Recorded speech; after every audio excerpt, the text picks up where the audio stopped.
Nindot kayo ang pasalig sa atong tubag sa Salmo nga nag-ingon, giluwas ako sa Ginoo sa tanan kong gikahadlukan. Ang Ginoo di ay dili muluwas sa atong lawas. Ang iyang luwason ang atong gikahadlukan. Linyay mong tupad imnaon sa roy imong gikahadlukan. Unya dili pagyod usa tanan nga akong gikahadlukan.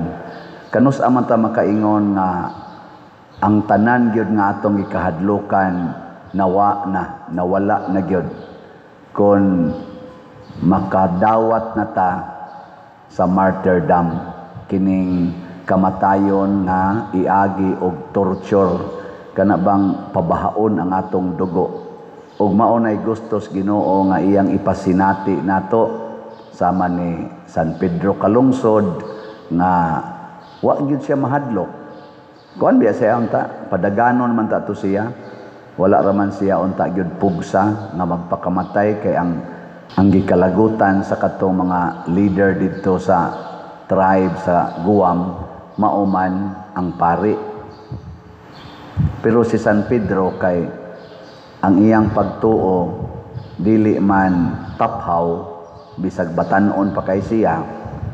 Si San Pedro wa mo dagan, wa sad siya musukol, bisag lig-on siya glawas tungod kay wa man siya mahadlok. Kani manggong mga tawo nga way kahadlok, relax, dili ratulon. Nya dili sad sukanon. Namsay mga tawo nga relax pero ditsuon kag patay, dili ingon ana si San Pedro. Nagpakamatay siya nga relax. Sa unang pagbasa, naghisgot sad si Propeta Sirach nga ang Ginoo kana ganing iyang gidayeg, iyang gipasalamatan kay giluwas siya. Giluwas mo ako sa kamatayon, sa makuyaw nga mga bakak ug mga pasangil, gitabangan mo ako diha nga walay lain nga mutabang. Kana bang panahon bitaw nga mahimo tang mag-inusara unya dili na ta ana mahadlok? Kana giluwas na tas Ginoo. Ug unsaon man na pagsinati matud pa diri sa atong ikaduhang pagbasa sa sulat ni San Pablo ngadto ni Timoteo, ningon siya diri, apan gisunod mo ako, mo ang akong gitudlo, ang akong kagawian, ang tumong ko sa kinabuhi, ang akong pagtuo, pagpailob, paghigugma, pagka mainantuson sa mga paglutos o mga pagantos nga hiaguman ko. Kining atong gitawag og imitation. Si San Pedro Calungsod ni-imitate siya ning awat siya sa mga kinabuhi sa mga santos o mga martyrs. Mo sana kita bitaw na maginay panahon nga kusog etang mo sunod-sunod ba tan-aw nimo nga minindot ang iyang naong kay niblan iyang buhok. Sunod-sunod sad ka. Basta imong gitan-aw nga murabag nindot man di ay tan-aw nimo nga ni guwapa siya kay ni puti iyang naong, paputi sa kasi imong naong, bahala naglagom kay kag bukton niya ang imong naong basta puti lang ana no. No lagom lagi na imong bukton ay la nagtan-awang bukton ana. Ngano man na tungod na sa atong pag-imitate. Karon ang ato ding i-imitate ang kinabuhi sa mga martyrs. Sa una, dito pa kusbukid, ang ako yung kanunay ditong masinati nga kana ganing image sa santos na magkuan may magngadzi mis kapilya, kana yung imahe ni San Roque o ni San Isidro Labrador. Nya labi nag maghisgot na ng ilang mga gusos. Gamay pa kong bata, ako na nanggi, sige bag huna-huna ba, si San Roque o si San Isidro, labi na kay mag-uumami, kana yung pagsigi nilag pangalagad, niya kanang masakit, nasakit si San Roque hangtod namatay, wa gyud mo reklamo ana. O kaning Birhen sa Fatima, kay doon naman mi dito'y imahin sa Birhen sa Fatima o Birhen sa Guadalupe, magsigi kog tan-aw nila kay kanang gamay pa kong bata, mahinomdom ko nga ang among kapilya layo mas among balay, mingaw kay itong lugara niya, ngit-ngit inikanta na namo anang Adios Reina sa langit, nganahana mis among kamot, usahay muluha akong mata. Kaya mo ingon ko, hala, si Mama Mary, siya na lang usa dire, kanon ni siya sa abat. Kaya ingon, maslas mama, basta ngit-ngit, na daghang abat. Naanas akong huna-huna, nga mura ko mubati ba.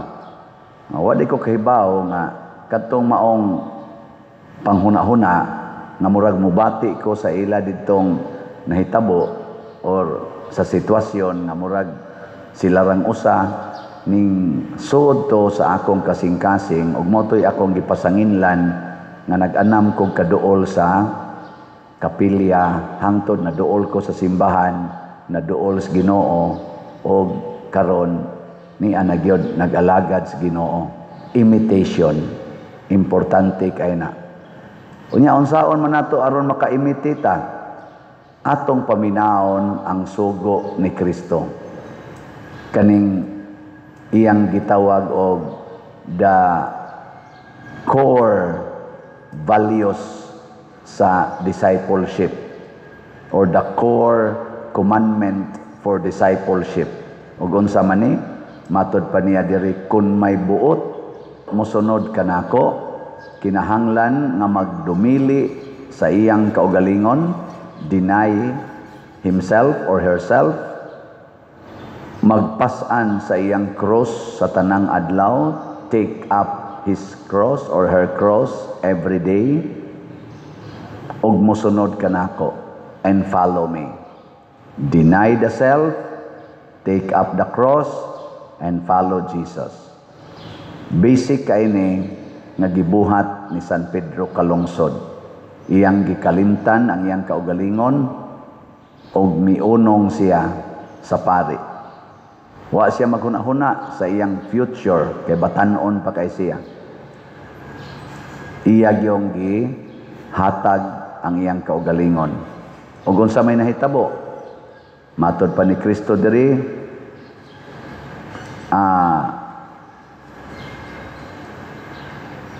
unsay kay ang buot magluwas sa iyang kinabuhi, kawad-an hinuon ini. Apan ang kawad-an sa iyang kinabuhi tungod kanako, magluwas niini.